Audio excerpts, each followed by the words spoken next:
Well, everyone's talking about LeBron James. LeBron, believe it or not, he's stuck around too long, so it's killing his GOAT status.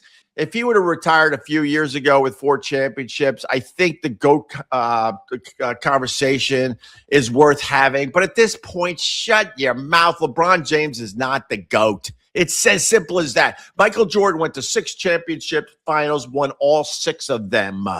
Do you understand? With one team, do you understand? And I'm going to tell you why Michael Jordan is considered the GOAT over LeBron James, because Michael Jordan hasn't even played in over 20 years, and we still talk about him. With LeBron James, 5 years from now, 5 years out of the league, more or less, people are not going to be talking about LeBron James anymore. It's as simple as that. There's a few things there, too. First of all, Michael Jordan stayed with the same team, essentially.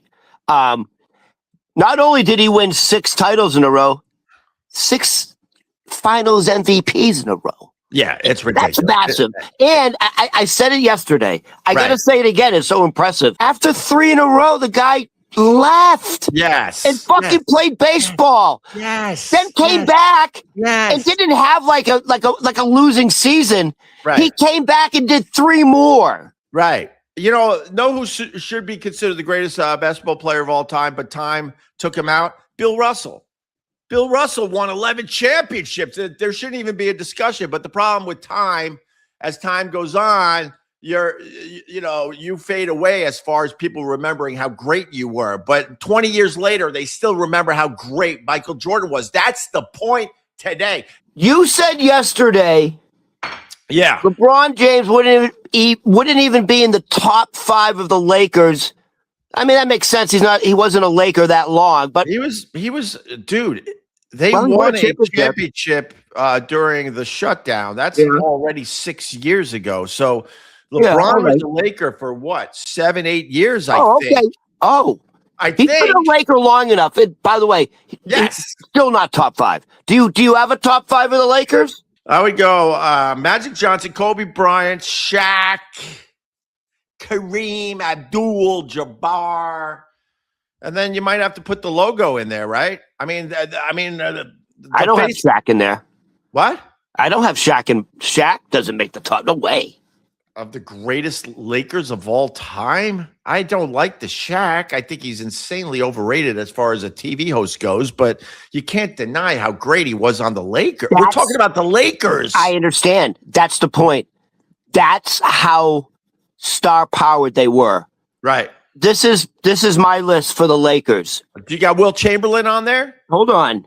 You got to go Jerry West. He is the logo. You got to give the logo guy. By the way, props. Won 14 fucking titles. Right. And he's fair-skinned. Hello. Oh, you like the fair-skinned. Well, I know what I know. You got to go with Kareem Abdul-Jabbar. He invented and perfected the skyhook. Kareem Abdul-Jabbar, for the day, was unstoppable and the greatest basketball player of all time. But now, as time goes by with Kareem Abdul-Jabbar, I need to say this. Now these big men are dribbling the ball up the court, having no problem shooting threes. Kareem Abdul-Jabbar, although unstoppable, only had that one move, that little skyhook. So as time goes by, like you put Kareem Abdul-Jabbar in the current NBA, he would be, I think he would have to come off the bench. Because he doesn't have you're all fucking insane, dude. Kareem Abdul-Jabbar was one of the greatest big men who could pass the ball. He could pass. But dude, Wembanyama, he's 7'5", I think. He brings the ball up the court at times and could shoot threes. Kareem can't do any of that. He was never able to do any of that. What's crazy is that guy, the Wembley guy, who's Wembanyama. French. Yeah, he was a point guard in high school. That's fucking nuts. So, all right, let's move through this. Hold on. So quickly, so you got Kobe Bryant, obviously. The Mamba, the Black Mamba. You got Magic Johnson, who invented Showtime. Yes. 5 titles. This is how great the Lakers were. Shaq doesn't even make it. It is Wilt Chamberlain. I just wonder if Wilt Chamberlain was so dominant, they had to change the rules. Right. They had to change the rules of basketball because Wilt, dude, the guy's scoring 100 points a game. Wilt Chamberlain holds 72 NBA records. That's fucking crazy. Yeah, of course it's crazy. People, but because time is going by, they're starting to forget how dominant Wilt Chamberlain was. That's the problem with the GOAT discussion. Hold on. Not only was Wilt Chamberlain so dominant in basketball, they had to change the rules. You ever read his book? He was dominant in the bedroom. Oh, he loved the ladies. Well, that's the problem with LeBron James being the greatest player of all time. He's not even in the top 5 as greatest Lakers of all time because you got to squeeze Magic and Kobe in there, possibly Shaq. You say no, Kareem Abdul and Wilt Chamberlain, and you got to put the logo in there, Jerry West. Now here's this is what's crazy. Yeah, he doesn't make the top 5 as a Laker, but he is in the top. I have him in my top 5 as an all NBA player. Like the greatest NBA players of all time. Right. He's in there. Who? LeBron. For his body of work. Yeah, I mean, it would be Miami, Cleveland. LeBron rubs people the wrong way. A lot of people the wrong way. He's arrogant. You know, and I'm going to take my talents to Miami. Right. Sorry, what, Ron? I was going to say he's arrogant. I'm going to take my talents to Miami. That type of. He's a dick. He doesn't know how to read the room. He doesn't have the self-awareness. He fucked over Cleveland so bad with that announcement. To this day, he had to make good by winning a championship. If he didn't win that championship, they would still be hating on him badly. Yeah. Badly. But he rubs people the wrong way. And the LeBron James haters came out of the woodwork to trash us on that Instagram reel video yesterday. You would think those people would now tune in the podcast, you sons of bitches, but they're not.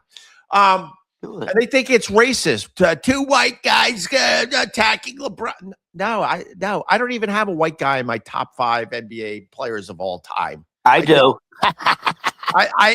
When I attack LeBron James, it's painfully obvious because I'm old enough. I saw Michael Jordan. I saw LeBron James. Michael Jordan, when it mattered, was unstoppable. Do you understand?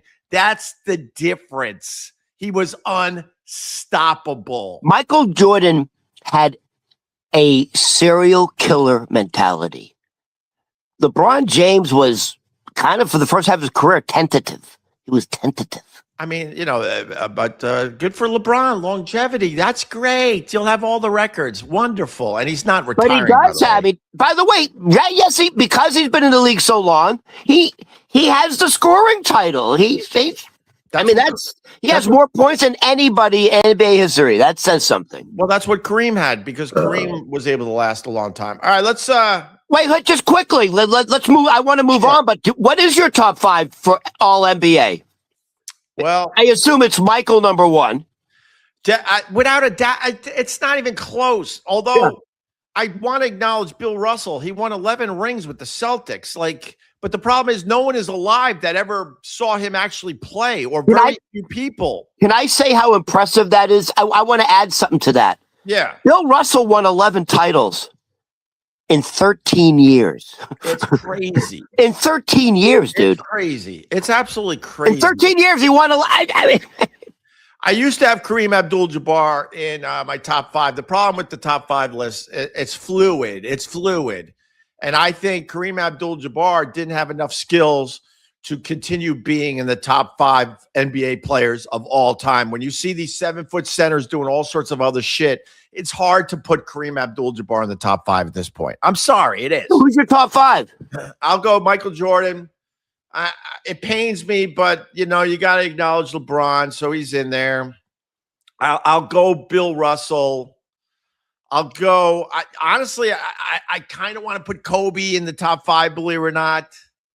And here's the argument that pains me, Ron. It pains me because I was a big fan of Larry Bird, huge fan of Larry Bird. And when him and Magic Johnson came into the league, it changed the league forever. They saved the league. Saved the league, actually. But Larry had back issues, and I think he falls short because he needed another year or two at that level. I really believe that. So between Magic, it kills me because back in the day, I was a Celtics fan over a Lakers fan. It kills me, but I think I got to start looking at Magic Johnson instead of Larry Bird. And then my list is a little weird because then you got to start looking at Steph Curry because he's another guy that completely changed how they play basketball. Now the whole game is played with 3-pointers, and you got to credit Steph Curry for bringing the league to that level. But I don't think Steph Curry's in the top 5 yet, but he could be. He could squeeze into the top 5, believe it or not. So my definitive list, I would go Jordan, LeBron, Russell. I think you got to put Wilt Chamberlain in there. Alonzo Mourning, you should think about him. Tim Duncan, you should think about him. Well, Tim Duncan, so what did I say? Jordan, LeBron, Bill Russell, that's 3. Kobe, 4. I don't know. Right. Hey, so quickly, let's move on. But here's my quick list. Yeah. Obviously, Michael Jordan's number 1. But listen, bias or not, I don't give a fuck. Right. I am putting Larry Bird at number 2. Wow. I don't give a fuck. By far the smartest basketball player to ever live. Larry Bird on the court is playing chess. Everyone else is playing checkers.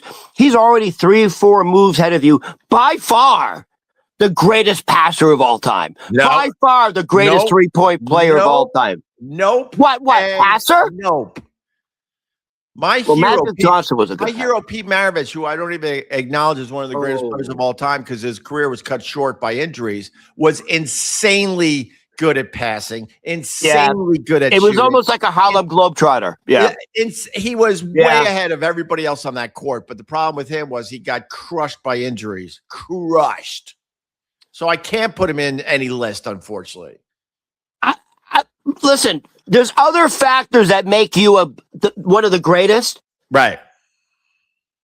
Larry Bird saved the NBA. It became East Coast, West Coast. It became white and black. Right. They started off rivals in college. Right. Larry Bird came into the league and was absolutely fucking dominant. Right. And he had a massive handicap. And he overcame it. What was that? He's white. Don't you understand? A white boy.